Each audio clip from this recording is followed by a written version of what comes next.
was from it. Very good. Yeah. Well, it's now officially, or within 5 seconds' time, it's 5 o'clock, I believe. So I'm just going to try and bring this up, if I can do it correctly. There we go. So we've got a very special guest today, named Mike Pagan, and we'll be discussing these various points. I'll bring this slide up in just a moment, but just a little bit before that, if I can bring everything back to where it was. For those of you who are joining us right now, if you could very kindly introduce yourselves in the chat. Renato is already ahead of the game. Well done, Renato. If you could introduce yourselves and just say a little bit about what you do, why you do it, i.e. how you like to make a difference. And if you've got a killer question as well, Mike's just shared something very interesting about the roots of his name, which I've been very impressed with. But you might have got a killer question for Mike, either along the same lines or something completely outrageous or incredibly sensible. So do feel you can do that.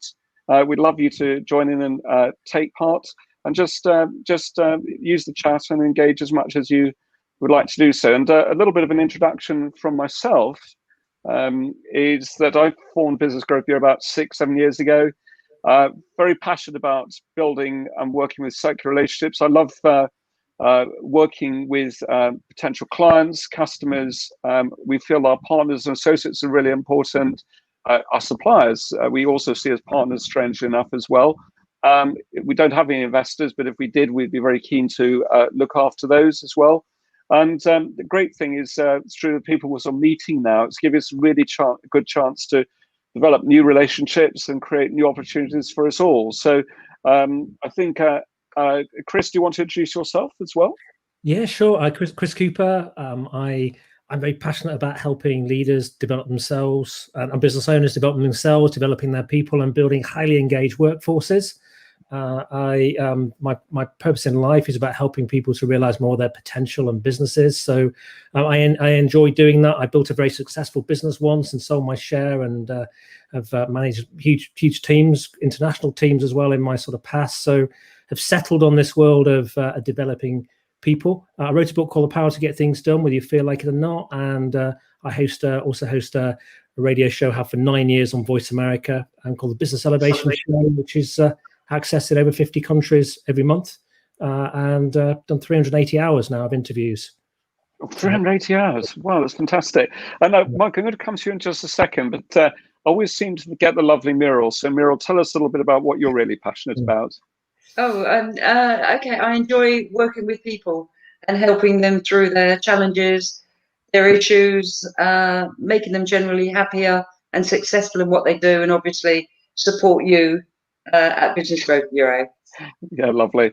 Well, I think a number of you probably know Muriel behind the scenes. Muriel just makes sure that everything happens and also looks after all our client relationships. And Chris, is this a very good point for you to start to introduce Mike? Do you feel? Yeah, I can introduce Mike here. Mike and I, we've known each other for a few years now, haven't we? And I admit to it in public as well. I know it's been, I don't know how many years. I mean, probably about, 8 to 9 years, something like that. And you were once the president of the Professional Speaking Association in the Midlands, and I took over a couple of years or so later. We've even Mike was my quadrathlon partner last year. Mike is when we did that in Scotland, and I'll never forget his words during the quad when he looked over me at one point and said to me, if you want to do this again next year, don't bleep, bleep, bleep me, I think it was, at one point, which was quite fun. But Mike is a professional speaker. He's a facilitator. He's a performance coach. He's wrote a book called Stop Faffing About, which I once had a mastermind group who studied that and gained lots of information, the power of doing without achieving. He's a conference speaker. The first time I ever saw him, actually, he was hosting a big conference and did it brilliantly for 2 days. And he's also slightly nutty, if you don't mind me saying, Mike. He just loves to do all sorts of extreme kind of challenges, sporting ones. So he swum the Channel in a relay team, and I think the year they did it, they were the quickest team to get across the Channel. Completely bonkers. He also dreams about swimming from Alcatraz and getting back. So I think it's really lucky that we're talking to him today before he kills himself. And of course, he was my quadrathlon partner. He was the only person I managed to persuade to do it. No, to be fair, he was right up there at the beginning in terms of I knew he might be the only person who was daft enough to do it with me, but he did it last year and we had great fun. So, yeah, good to see you, Mike. You said something about fun. We started in the training, didn't we? I've certainly learned I don't like running downhill. Right, Muriel and I are going to duck out behind the scenes now and make sure Chris and Mike are able to have an in-depth conversation. Mike, just remember those points, because in a moment or two we'll switch that slide off so we can just focus on you both. And I'll be back online in a little while. I'll be behind the scenes just making sure it all works with Muriel. See you in just a second. Excellent. So we're ready to go then, Rupert, are we? You are. It's all yours. Well, lovely to see Renato and Chris again, and Alex and David and Vernon and Raymond. Really good to see you all, and thank you for joining. And if you've got comments that you want to share, any questions you want to ask Mike while we're doing this, we're going to talk about building good mental wealth and to help you make a difference, building wealth teams today. So, just fire your questions across and I'll endeavor to ask Mike while we're doing it. But Mike, you're sort of based in Leamington Spa, is that right? Yep, sunny Warwickshire. It is today. Yeah, so tell me what's life been like for you over the last few months since March? Oh, life in lockdown. Yeah, it's an interesting start. A large number of pieces of business all went into the mothball space where things just suddenly got paused. We're not going to make a decision here for the foreseeable. We don't know what's happening, so things got paused.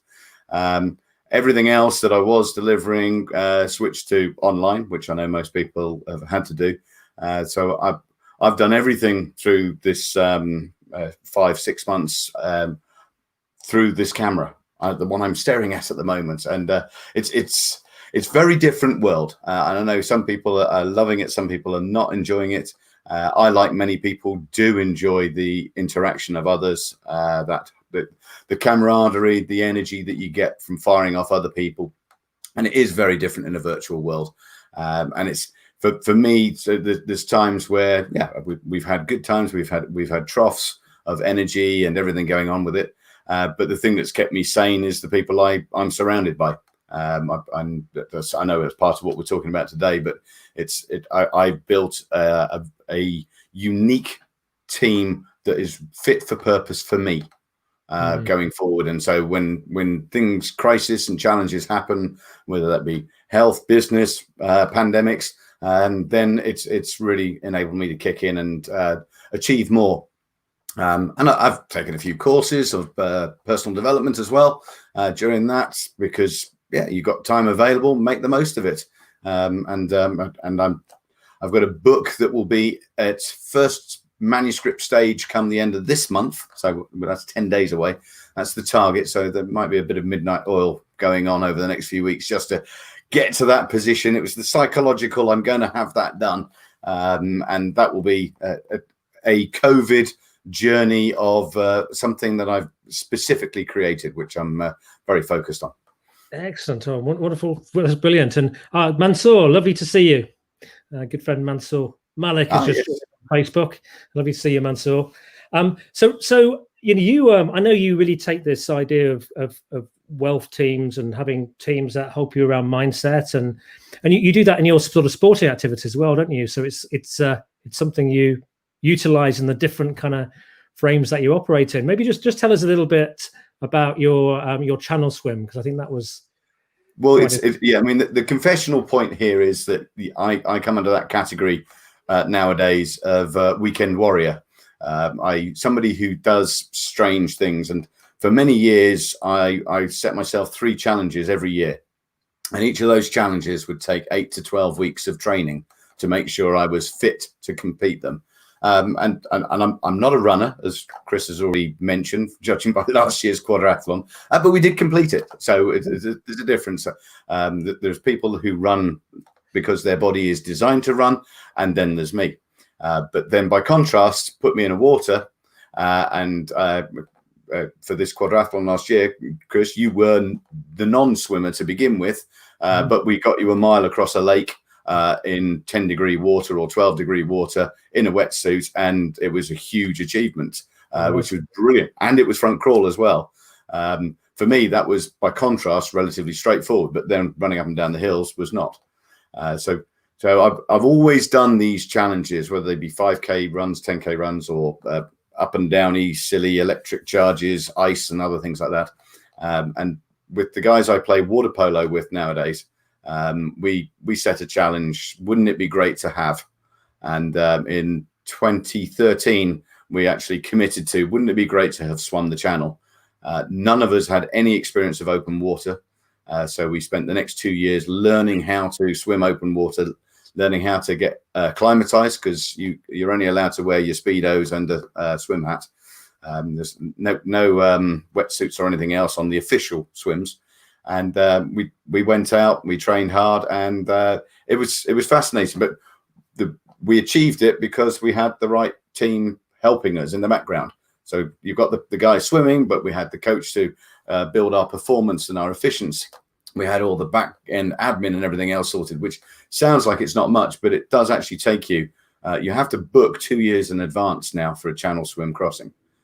It's that popular, and it is expensive.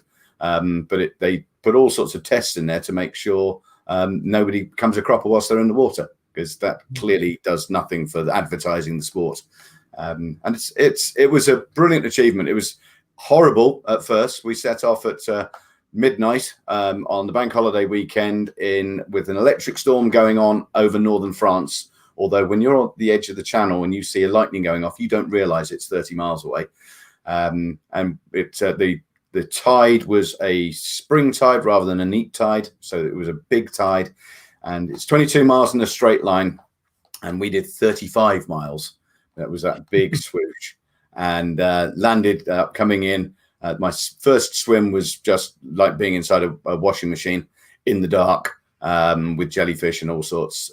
So that was quite unpleasant. A couple of the guys got out the water throwing up afterwards. But then my second swim was with the tide as sunrise came up on the Sunday morning, and I was genuinely swimming faster than Michael Phelps. It was utterly gorgeous. And so getting into land, smug and self-righteous, whatever language fits for you, and having a beer on the way back on the boat, we all just felt brilliant, and raised a lot of money for charity, all of that side of things as well. But it was a personal challenge, and I know full well I've got bragging rights for the rest of my life that I've achieved that. Do I want to do a solo is always the question I get now. Why? It's still spelt the same. Still says channel swimmer. It just doesn't have the word relay on the end, which mine does at the moment. And I'm not worried about that. Excellent. So, well, thank you for getting me across Loch Tay at dawn. And I'm pleased when I followed you across that I wasn't, you weren't going the same speed as Michael Phelps. So, that's true. But I think you saved me across there, because that was pretty daunting for me to swim a mile when I'd only learned how to swim front crawl about 6 months before. So thank you. So tell me about this idea of mental wealth then. What does that mean to you? What's good mental wealth, and why is it important? And well, it's part of we all know the term mental health, and for me, mental wealth is clearly a play on that.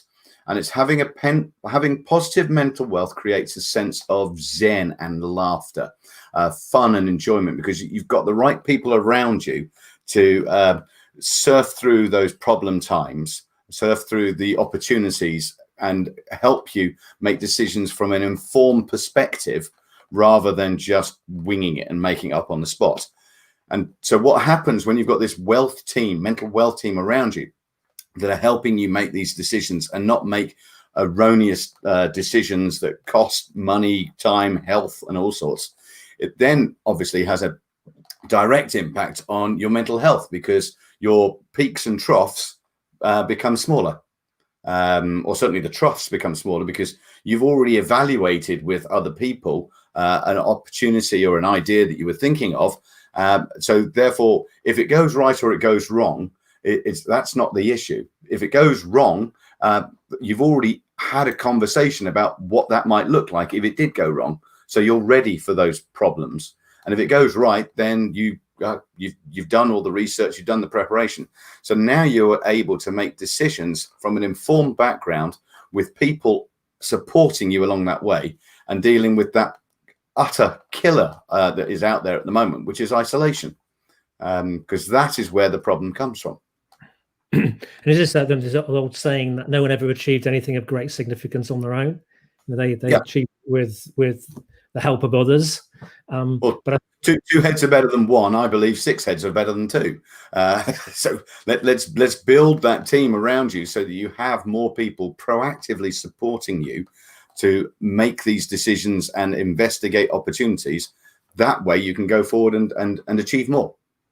Yeah. And is this and this isn't necessarily about you need 6 people that you're paying, is it? Well, no. This is a proactive network of people that are supporting and working with you. So some of these people will be paid because they are professional services and they have elements in there. Others are your family connections, your mastermind group, your others that are within your network that you work with and you talk to on a regular basis. The challenge is making sure we know how committed they are to us, because there's always people that come in and out of our lives that we think have a greater influence or would like them to have a greater influence, but actually their levels of true commitment to us as an individual are poor. They're butterflies. They're just not committed to you as an individual. And we need to be more selfish in that world and have the people that really do give a monkeys about our success and are happy to do that, and we can help them along the way if it is a symbiotic relationship. But that's not always the case either. Yeah. And do we is this about attracting more people like that, or is it about also so is it about there's a responsibility for me to attract the right people in and also support them, so givers kind of gain, versus expecting this group to be around to support you? Well, we can't expect a group to be around us. We have to create that group. So one of the areas I talk about is doing a mental wealth team scorecard. Yeah. So actually, that's probably a good moment to just raise that here. And basically, what I mean by this scorecard is really simple. You're literally making a list of the individuals that you believe are part of your network, that you're close to, that you know. And so we just create a list. You might put 5 names down. You could put 45 names, whatever works for you. And now what I ask you to do is, on a scale of 1 to 10, and this is totally subjective, so don't look for the right answers because there aren't any. This is your opinion. On a score of 1 to 10, how committed are they to you? That's the simplicity of it. And if I give you more science or cleverness behind that, it will just confuse it. So this is a purely so your gut feel is Bob, is Claire, is Rita, is whoever else. How committed are they to us? And then what we do afterwards, and I know this isn't an environment where people are writing it all down at the moment, although they might be making some notes, which would be good. So you can do this afterwards.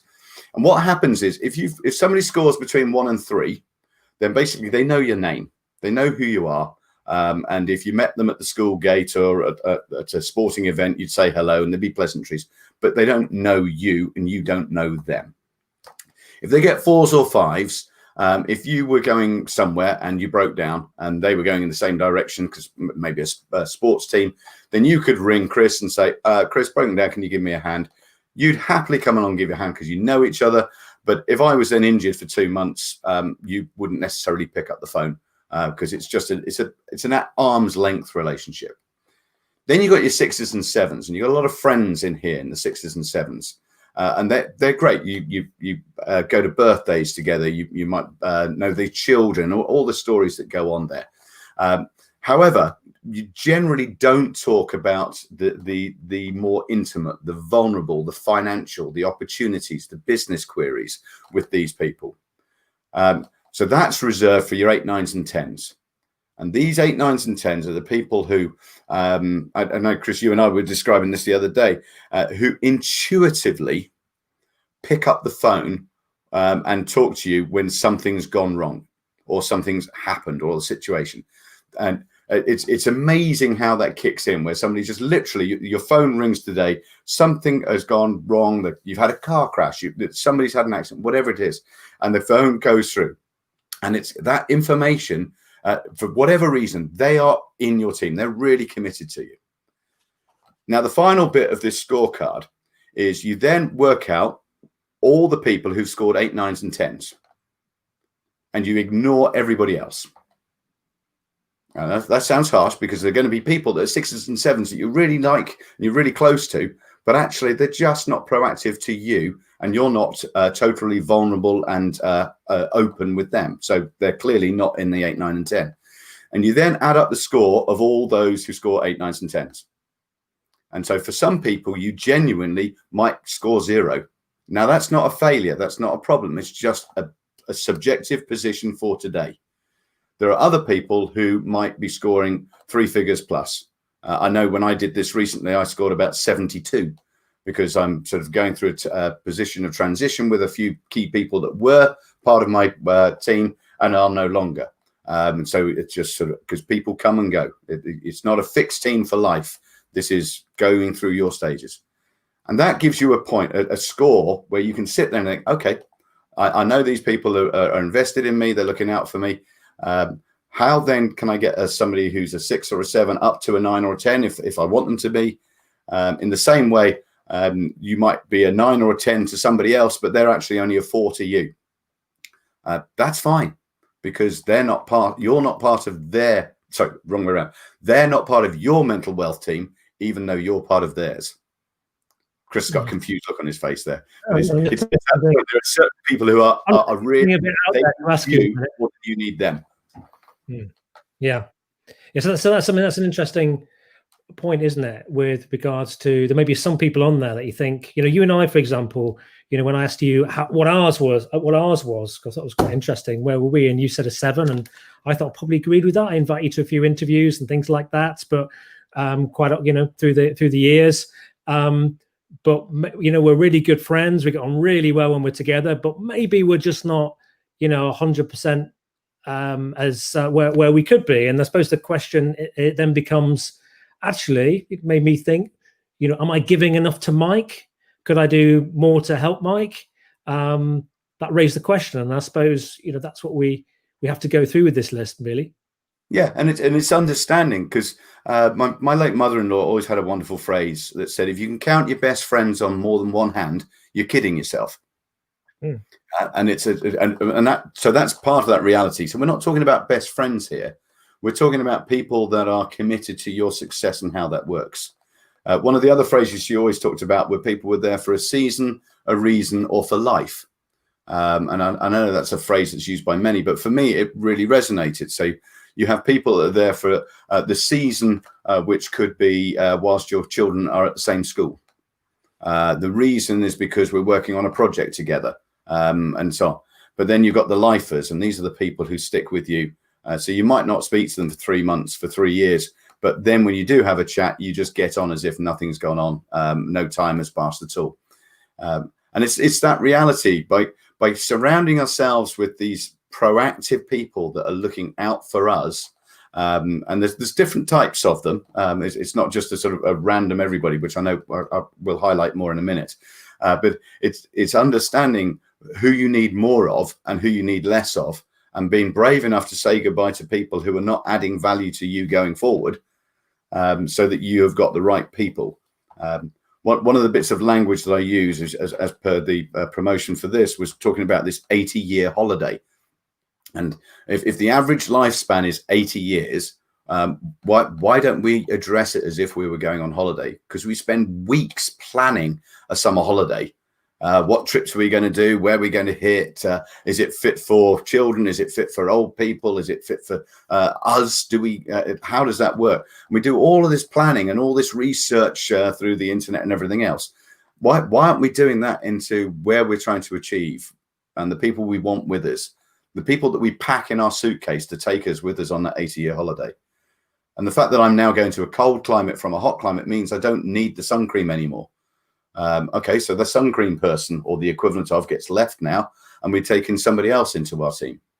And it enables you to constantly be looking at how can we have the right people with us so that we're having the best time. We are allowed to have fun. Yes, we've got to work hard. Yes, we've got to graft. But if we plan around enjoying ourselves and having more fun and looking after people and serving others and helping them along their way, that just helps us across the board. It makes such a difference. And how frequently should we do that planning? You know, the holiday, you do it once, twice a year. How frequently should we do that around your life? Is it a monthly review? Is it a weekly review? Do you do it once a year? Let me put a different twist on that. How often, I know you're interviewing me, Chris, but I know you well enough, so I'm going to ask this question. So how often do you and the good lady, Mrs. Cooper, go on date night? Crikey me. We go through spells. We have spells where we get good at it, and then we have spells where we might forget about it for a year, you know. And there's my point. Because I know you're in a loving relationship, so it's not through we don't talk to each other very often.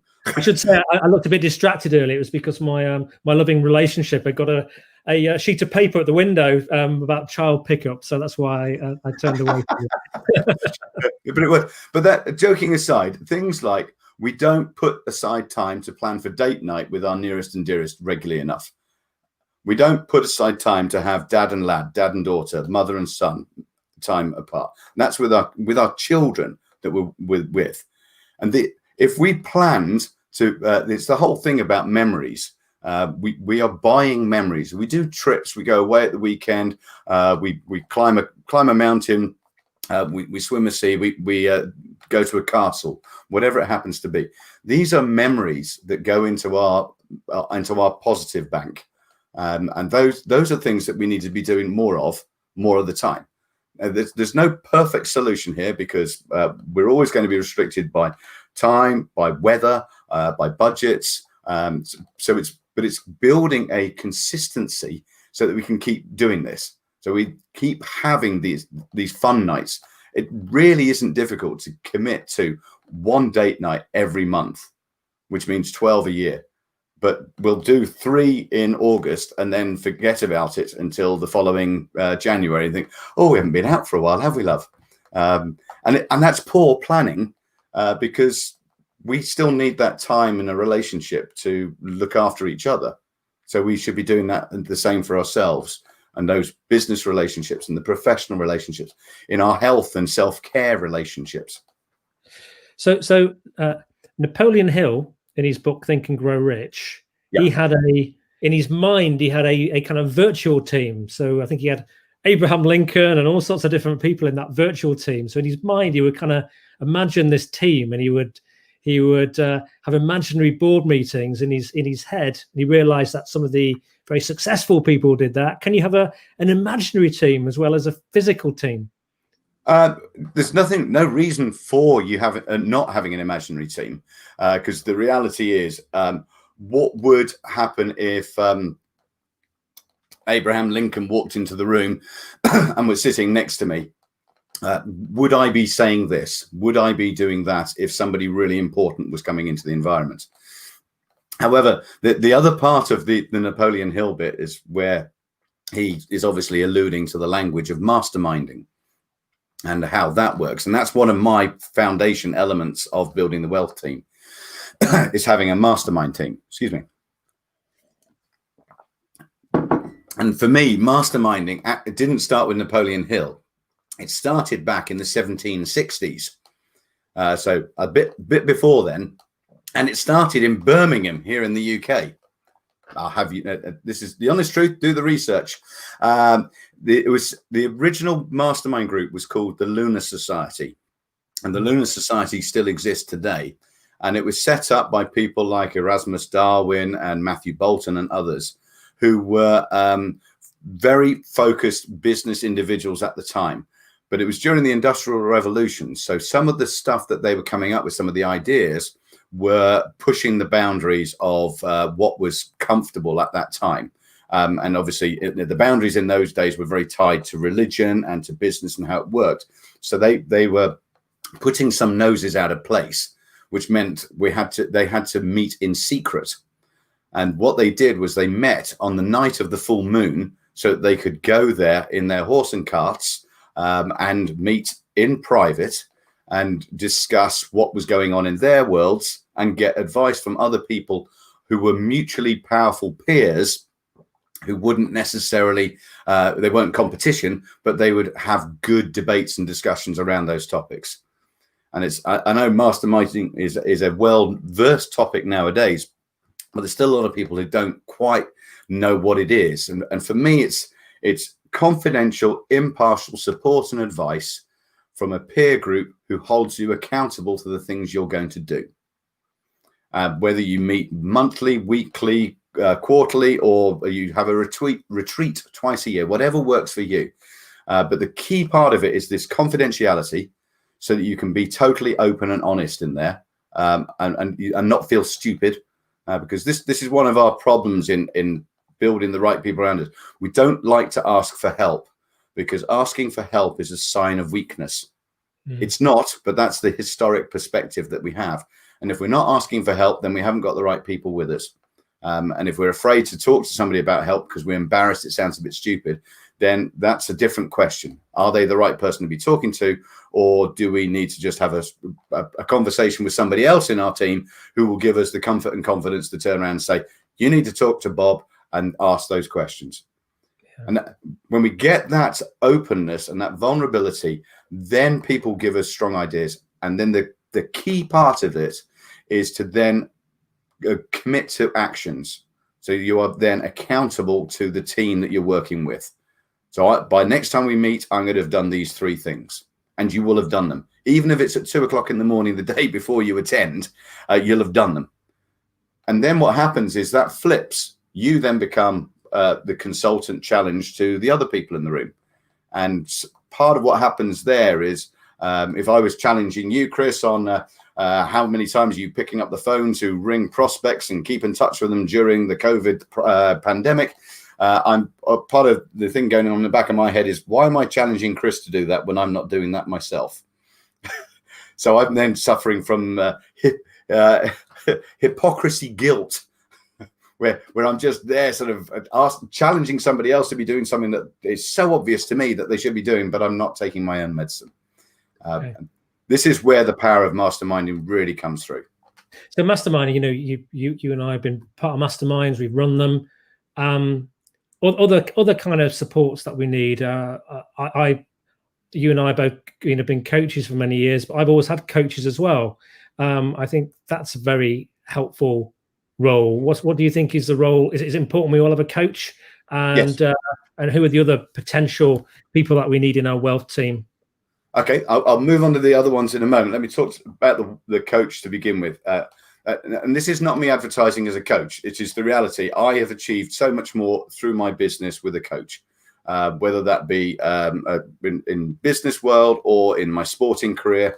I got to a serious level in my rugby before everything went professional. And I was at the peak of my talent range, as they say.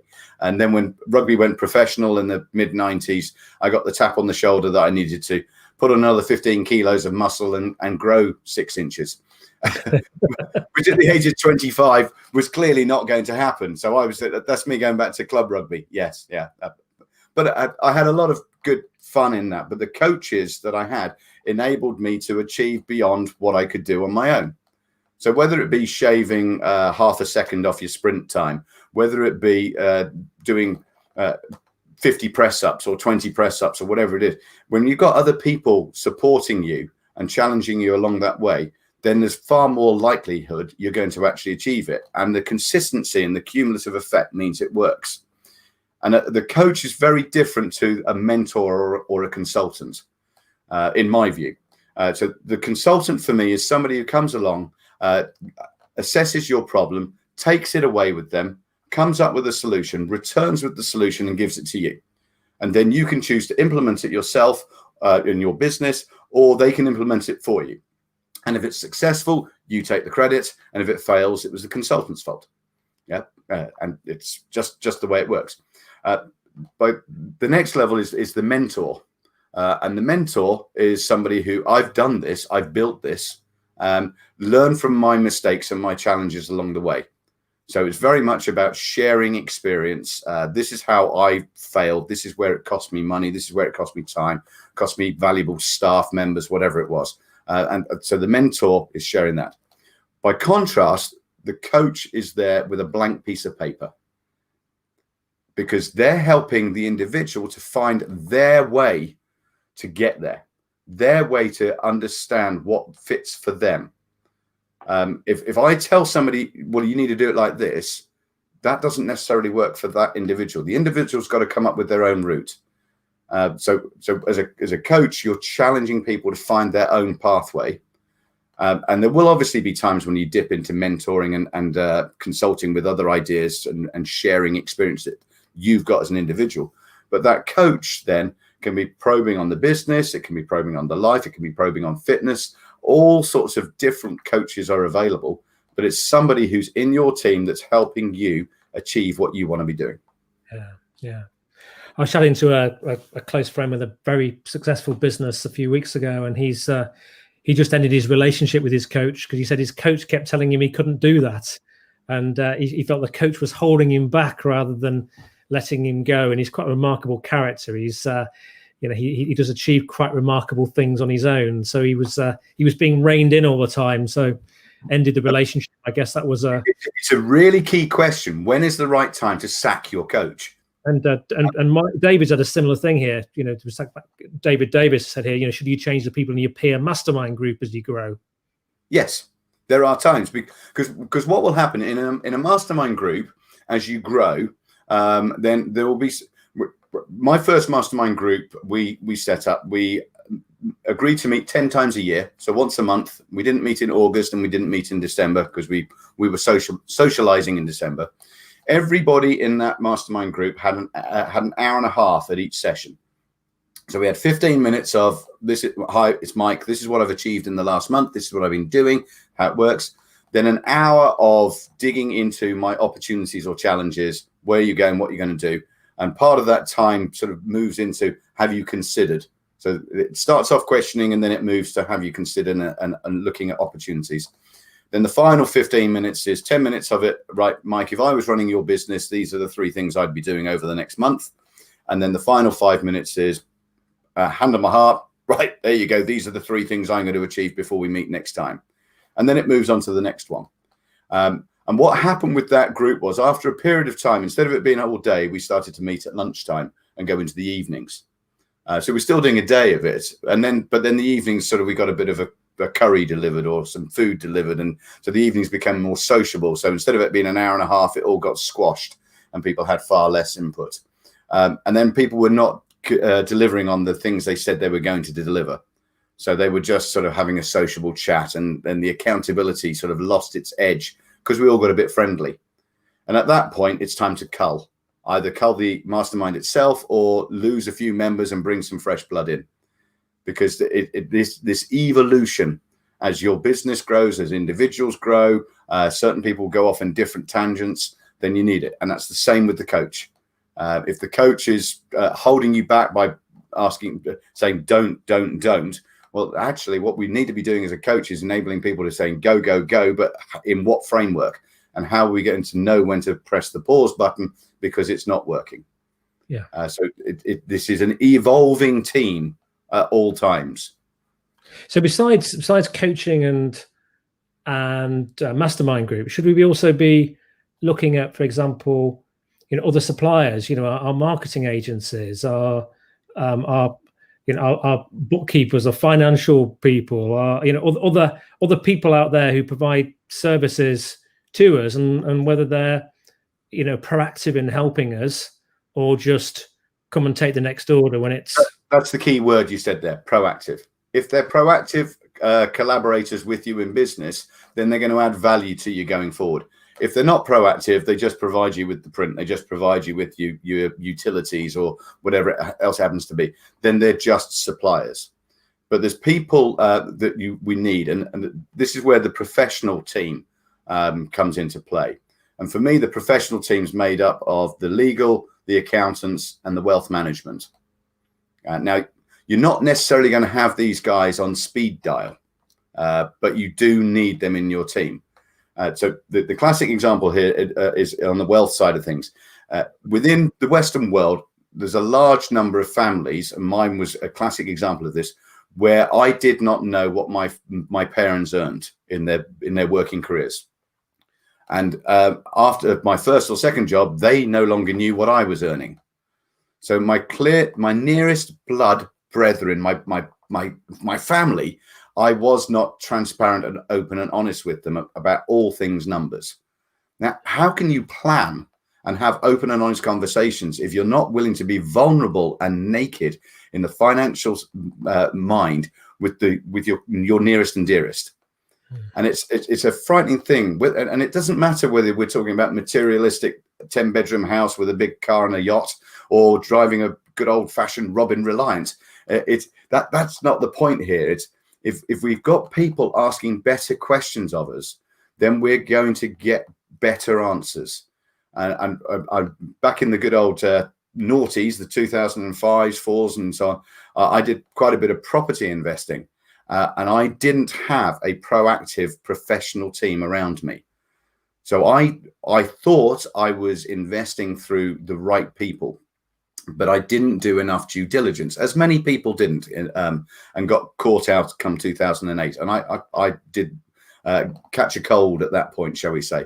And it's that whole process of, if I'd had a proactive wealth management supporting me and where I was trying to go and my financial requirements for the future, they would have asked better questions of me rather than me being seduced by the individuals that come along and how they work. So that's a key question. They would have got me the other one. I'd have taken independent legal advice away from the developers and away from the banks that would have been working for me. Yes. Now, it's so easy in hindsight as a mature adult, immature adult, but that's where those errors are made. And if you haven't got that network working with you, planning it, and the accountant sorting it so that you can pay as little tax as possible, but still everything you need to, then you make huge errors. And that's what happens. And that's why these people are so important. Now, that's a really, really important point, around projects, personal and business, is to ensure that you're not being lazy, I suppose, and just taking I wasn't saying you were, Mike, but or you can be naivety, can't it? That you rely on good faith rather than really doing your due diligence and getting the right experts in, and otherwise you can catch a cold. I want to get Rupert to join us again in just a moment, but I just want to ask a question as well. Renato mentioned this, and I think he's talking about contentment. And there's also, in life, you can, and I've done this. I strove for success, and built a very successful multi-million-pound consultancy with partners, but got to a point where I really didn't have a life. Is this wealth team important? Mental wealth team, in terms of helping you achieve contentment and getting that right balance, because you can soon lose the rails. Your business might be doing brilliant, but your relationships are going down the pan and your health's going down the pan. Is this an important part of having the right thing around which you? I jump in on there then? Contentment for me is it's almost in a Zen place where I'm not looking over my shoulder and saying what if or if only.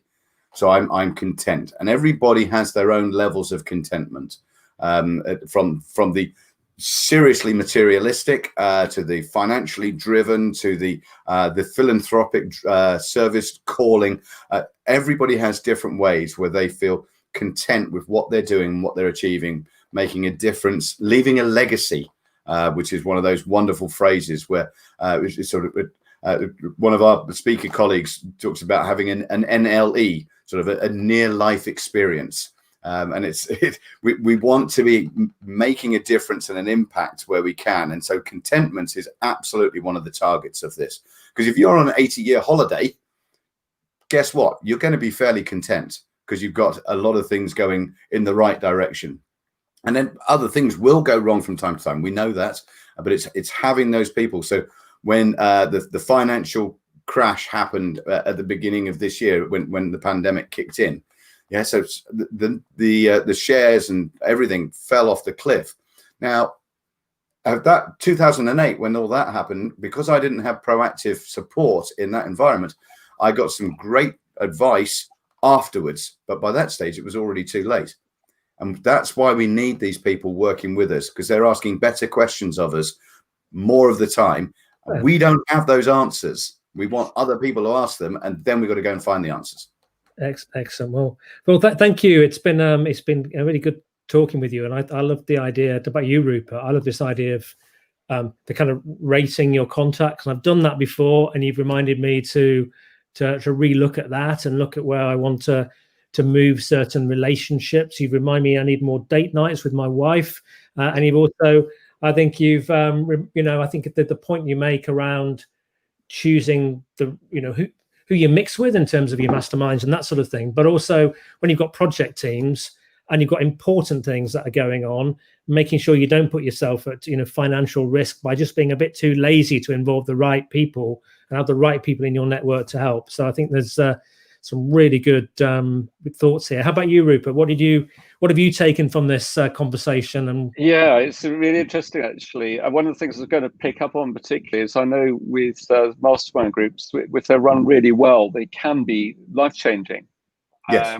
And I certainly remember one that I was a participant in, and in fact went around the table, and this particular person that week actually said he hadn't got an issue he wanted to discuss, and the chair lady in this particular case asked the question, so well, if you did have an issue, what would it be?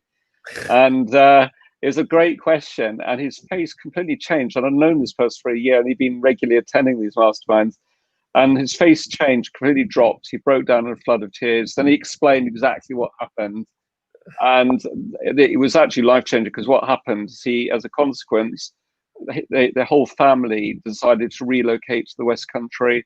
He changed career, and it all stemmed from the fact that poor chap had been involved in a terrible car accident years earlier, and it wasn't his fault, but his wife had blamed him. Before he was told by the police it wasn't his fault, and he'd been in hospital for 3 months, poor chap, as well over it, and he'd been carrying all this guilt, although knowing deep down actually it wasn't his fault, but it wasn't good enough. But he'd been able to repackage himself, and it was all through just one question being raised in a mastermind. And I've personally been a great beneficiary, and also it's one of the reasons we obviously paused the physical events we were running for a while. We're actually recommencing the online version of those next month to members, and we'll be reinstating the physical ones of those probably over the next 2 or 3 months, as soon as people still start to feel comfortable to actually meet and be social again as well, which hopefully will come part of that self-care requirement. Yeah, we have to look after ourselves, and self is the key word in that self-care element, because we're not very good at doing it. And being vulnerable, asking for help, these are areas where people avoid it, and that's just going to stop us making the progress. Yeah, 100%. Yeah, so. I was in a group I went out to Africa, to Kenya, and spent a week out there with a leadership group and of people from all sorts of companies from around the world. And we were really involved in masterminding, but we also visited slums, big slums, and spent time with the Maasai and various things like that together. But there was a particular individual I remember who got a huge job, was looking after a region of the world for his company, and life was amazing. And he would kind of hold court in the evenings as this very important individual. And I kept thinking, this isn't quite right. And it was by asking him, his children were a private school in the UK, and I think I remember asking the question, if you look back at it when you're old, will your kids say that their father was the father they really wanted to have, and they have enough time with him? And eventually, what happened out of all of this was he kind of crumbled, and he actually resigned a few weeks later, and he'd gone from being this because he realized what was really important. He wasn't seeing his kids. His kids were a long way away. They had got challenges and problems, and he wasn't being the father that he really wanted to be, and that was actually more important. So he changed his lifestyle, and it was just by being in that group really which became the catalyst for that change. And that is the problem with isolation. And at the top of his business, at the top of his division that he was in, when we work in isolation, prevents creativity and stops decision making. And that's why we need other people around us. So we feed off their energy and we feed them energy. You may have seen I've got my little Henry the Hoover behind me, which is my symbol I always have for the mood hoover.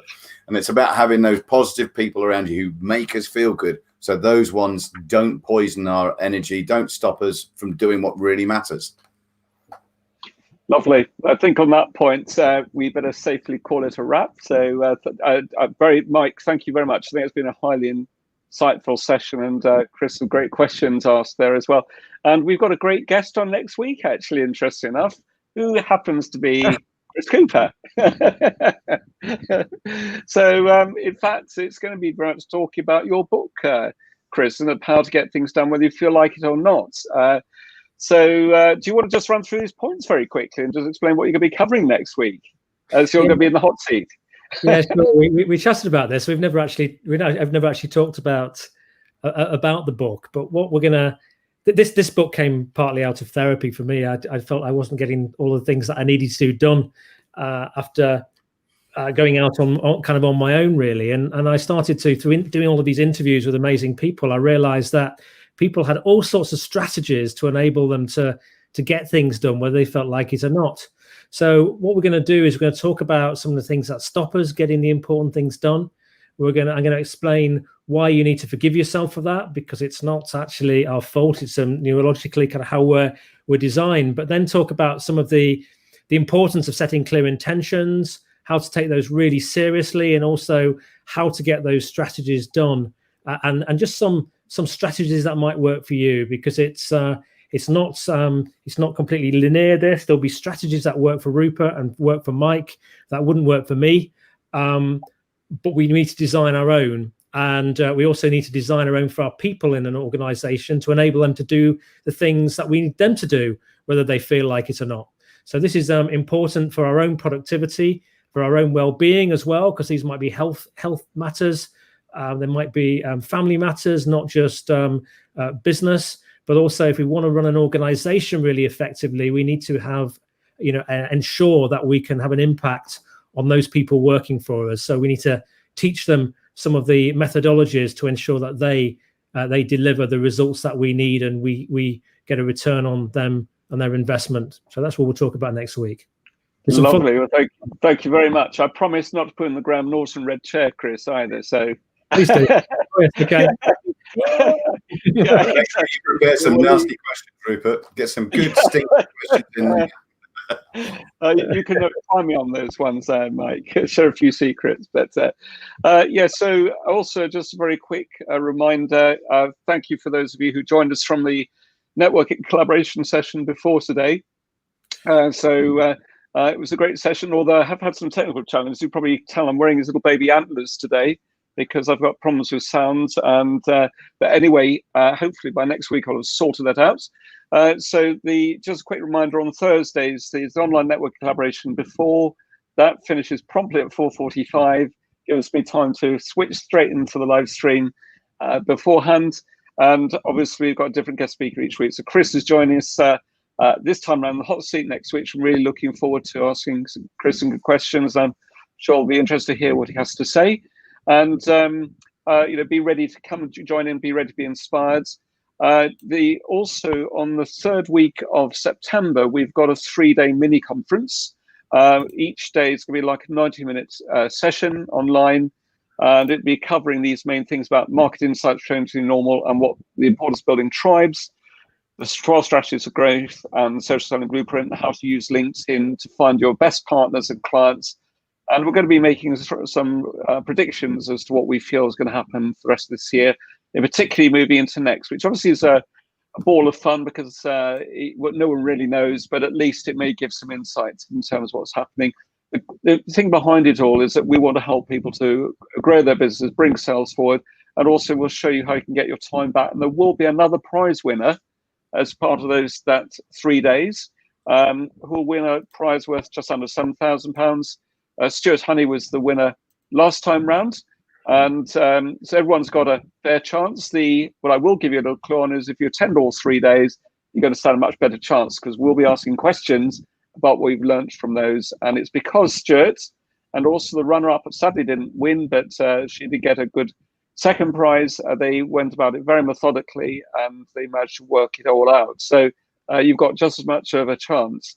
And this is basically the prize. It comprises a laptop software, it ties in with the 8 for the 12 pillar framework, and also Breakthrough Boardroom as a part of that mix.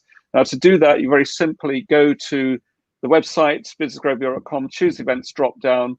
If you choose the Look Forward Thursdays, it's a flexi ticket, so you can book one ticket and attend either or both sessions.